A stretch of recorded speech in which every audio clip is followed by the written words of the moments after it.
We've been a team that has kind of found a way to do the impossible when it always seemed impossible. We just keep fighting. So it's going to be a testament to our whole playoff run. Now we have to be in one of the biggest fights of our lives and of our season, and it starts with next game. We just got to follow our game plan discipline. I mean, nothing else matters at this point. I mean, you got to give it your all. It's that simple. All right, so how do the Knicks do this, Brian? The difference between these two teams is really not that much. There's really this, and as I'm watching this last night, I thought the Knicks played a reasonably good game, but I'm thinking game one. Whether you want to say the Pacers took it or the Knicks blew it or a combination of the both, if they had won that game, now it's 2-2, you're going back home. And I remember saying that last round, the Cavs, lost a game to the Pacers they had no business losing. And then when they lost game 4 in Indiana, it was 3-1, and it should have been 2-2. Well, here we have it.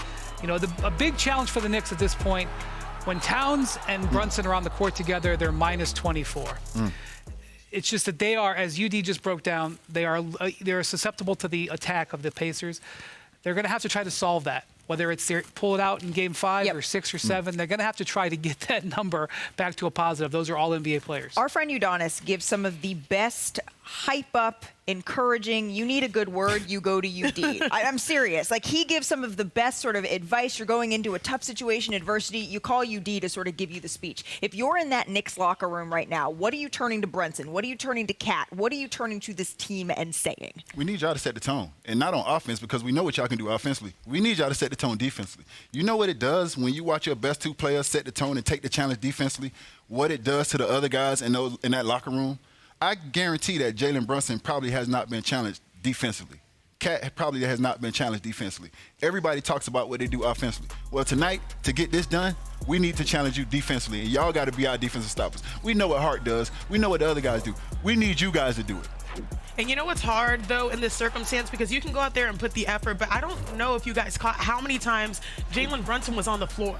Like, literally on defensive possessions, they were attacking him through his chest, and it felt like they were just trying to wear him down on both ends of the floor. So I know the effort is there, but how do you protect these guys, or at least protect Brunson so he's not in foul trouble and he's not a defensive liability? What chance you give him? What chance you give him? Not a chance in hell.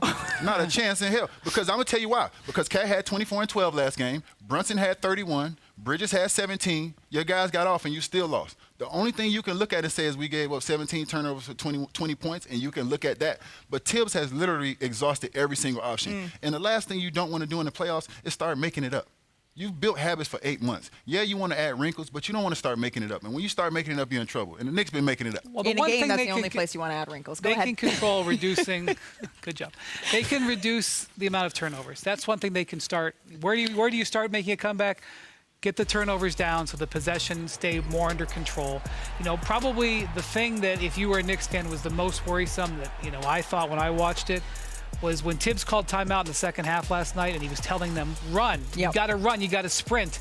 And I'm watching, and Mikal Bridges is heaving. Cat is wiping the sweat off of his face. I'm like, Tibbs, they're trying to run. So the way you get a chance is to not get into the track meet, and that starts with keeping possession of the ball. It reminds me of C.J. McCollum. I'm trying, Jennifer. I'm trying. Your legs just don't work no more. But it's not just turnovers. Turnovers for the Pacers are also quick shots. Yes. When you have a quick shot, all right, now they have a shorter court. Right. Turnovers are missed threes because, again, you have a shorter court. You have to have really elite shot selection, and you have to find a way to disrupt them. I think we saw some opportunities for them when they slowed down, picking up Halliburton. Instead of giving him a full head of steam downhill, if you pick him up early, it disrupts his flow. That, to me, is the best option. Defensive discipline. They're going to have to execute it at the highest level. But I'm on